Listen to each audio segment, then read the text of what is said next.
नमस्कार, तुम्ही पाहत आहात जनसंवाद समाचार। धाराशिव तालुक्यातील ढोकी येथील एका शेतकऱ्याला पक्षाचा धाक दाखवून पदाचा गैरवापर करून दमदाटी करण्याचा प्रयत्न करण्यात आला आहे।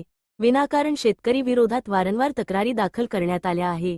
पुढाऱ्यांच्या जीवावर सर्वसामान्य शेतकऱ्याला त्रास दिला जात आहे, असा धक्कादायक प्रकार समोर आला आहे। नेमकं प्रकरण काय आहे, पहा सविस्तर बातमीपत्रात। नमस्कार, मी के डी साळुंके आणि आपण पाहत आहात जनसामान्याचा बुलंद आवाज असलेला न्यूज चॅनल जनसंवाद समाचार।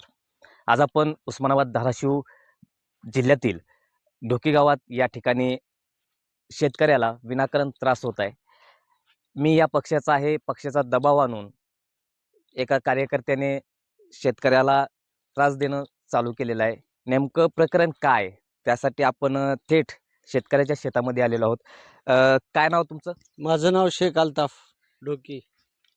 काय प्रकरण आहे, काय त्रास होतोय, काय?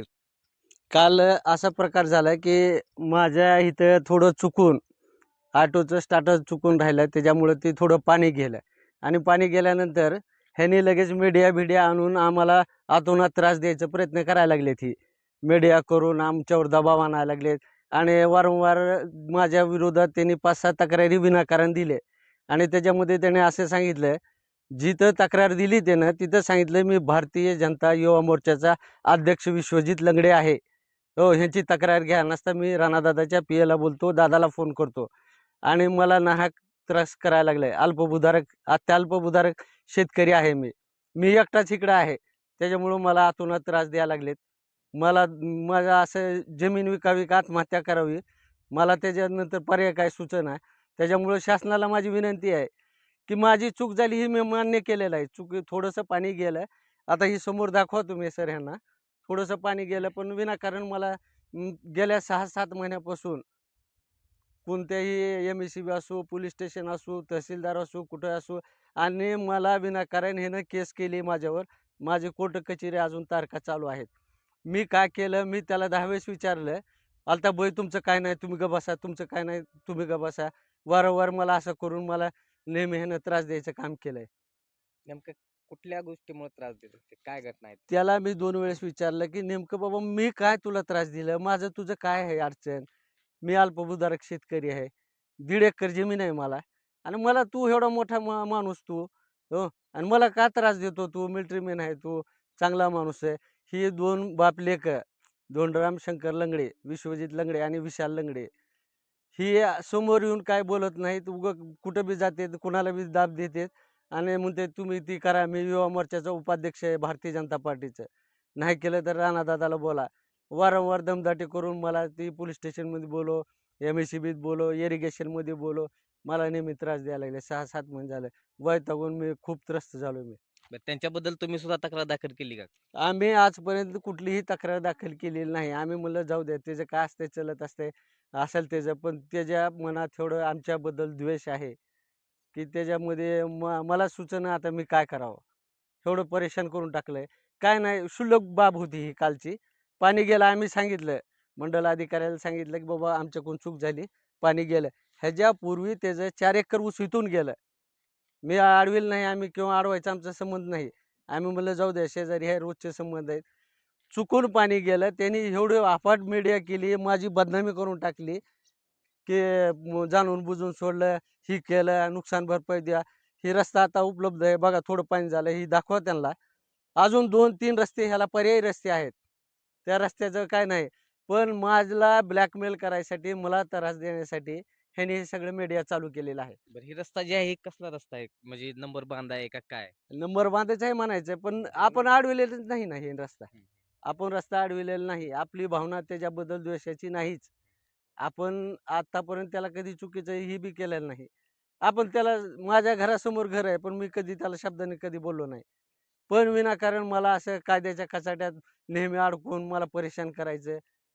जाणून बुजून करायला लागलंय.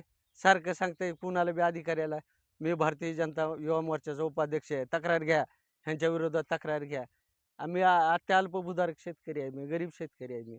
माझ्या ह्या शेतीवर उपजीविका आहे आणि मला विनाकारण त्रास देण्याचा काय अधिकार आहे? मी शासनाला सगळ्याला कलेक्टर ऑफिसला मी आता एक निवेदन देणार आहे, की माझ्यावर ही अन्याय काय करताय, हे कशामुळे करते ह्याची चौकशी व्हावी ना. पत्रकार एकतर्फी त्यांची बाजू मांडली काल. आम्हाला आम्ही इथं असताना आम्हाला विचारलं नाही त्यांनी.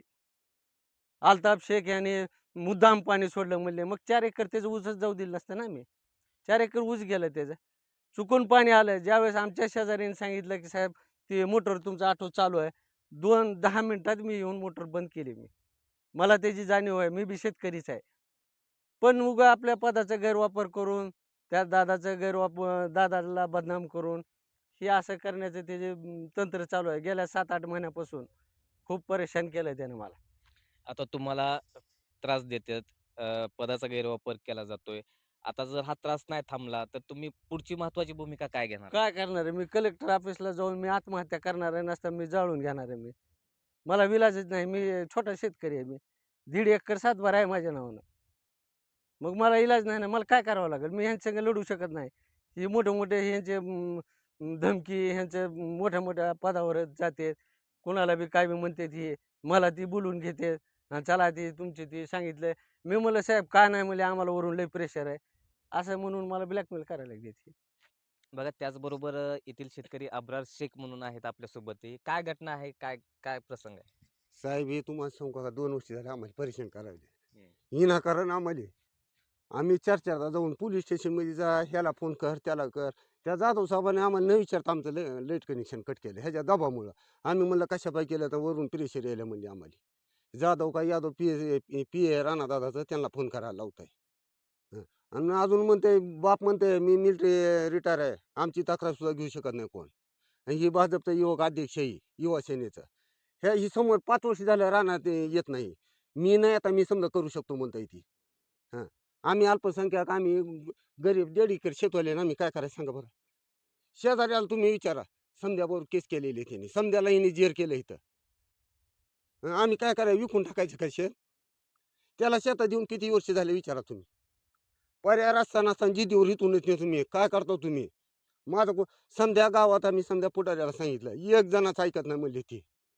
मग आम्ही जायचं कोणाकडे सांगा तुम्ही आता? हां? पोलीस स्टेशनमध्ये गेलं भावाला आमच्या बोलीत सारखं फोन करतात. वरून दबाव आम्हाला, वरून प्रेशर आहे. पी-एला फोन करते. दादाला बोलू का? ही धरा फोन. मंडळ अधिकाऱ्याला तसं करतंय. तुम्हाला सांगतो एम-सी साहेबाला तसंच बोलतंय. आम्ही बोलिल्याबरोबर जातो. ही बोलिल्यावर कधी येतंय का विचारा रानात? ह्याच्या रानात तक्रार केली, याला साहेबांना बोलिलं येत नाही रानात ही. मग आम्ही काय करायचं सांगा तुम्ही?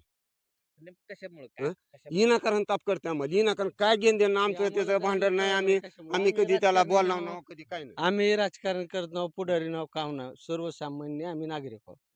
आमचं राजकारणाशी कुणाशीही देणं घेणं नाही. आमचं म्हणतंय कोण काय करू शकत नाही. समजा आम्ही गावात समजा पुढाऱ्याला सांगितलं. ती म्हणली आमचं ऐकत नाही म्हणली. आणि ही म्हणते माझं कोण काही करू शकत नाही म्हणली. माझे वरील हात आहेत म्हणते. सारखं दादाला बोलायला लावू का? पी-एला बोलायला लावू का? एम-सी साहेब ते एम-सी साहेबाला आम्ही बोललो आमचं कनेक्शन का कट केलं तुम्ही न विचारता. वरून प्रेशर यायला मला रोज येऊन इथं बसते ऑफिसमध्ये. आणि पी-एला बोला, दादाला बोलायला लावू का? त्या जाधव साहेबानं वायर मिलला पाठवून आमचं लाईट कनेक्शन कट केलं. 2-2 महिने आमच्या ऊसाला पाणी द्यायला लावलं नाही ना. तळ्यावर का माझी एकट्याची मोटर आहे का? हां? नाहीतर मी अर्ज देतो. समजायचे सार्वजनिक असा अर्ज देतो. जेवढे परमिशन आहे त्याची मोटर ठेवायची. नाहीतर मी आत्मदहनच करणार आहे मी. हां, कलेक्टर ऑफिसच्या तिथं मी आत्मदहनच करतो मी बी. हं. ह्याच्या बापाची मी हातात पाय वर धरले तिथं पोराला सांगा म्हणून. आम्हाला सांगतो आणि ती पोरगं केसा करते. बाप म्हणते माझं ऐकत नाही. बापाला पोलीस स्टेशन शिवाय देत नाही. हे ना लोकांची काय अपेक्षा करायची नाही. आम्हाला सर्व चांगली देत नाही. ह्याचा पोरगा याला बोलू देत नाही. तुझा संबंध नाही, तू गपची बस म्हणतोय. लोकांकडून काय अपेक्षा करायची नाही. आम्ही त्याला कधी बोलावं का वाकडं, कुणापाशी बोलावं का सांगा? वरून प्रेशर आणतं. समजा खात्यात ही बसून करतंय. काल मॅडमला ह्यानं काय अर्ज दिले नाही. मोबाईलवर तक्रार हिची घेतात मोबाईलवर.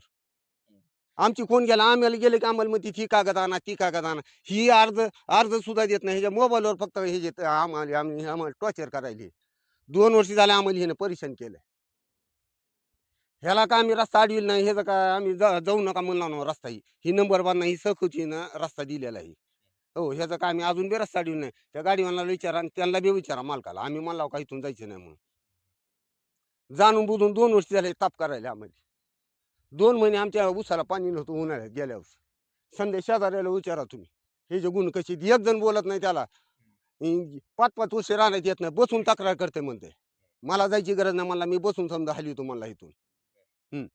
समध्या गावात आम्ही समध्या पुढाऱ्याला सांगितलं सांगा सांगा म्हणून ऐकत नाही म्हणलं मी आम्ही काय करावं मग आम्हाला न्याय कोण देणार आहे सांगा तुम्ही नाही कोण देणार आम्हाला न्याय सांगा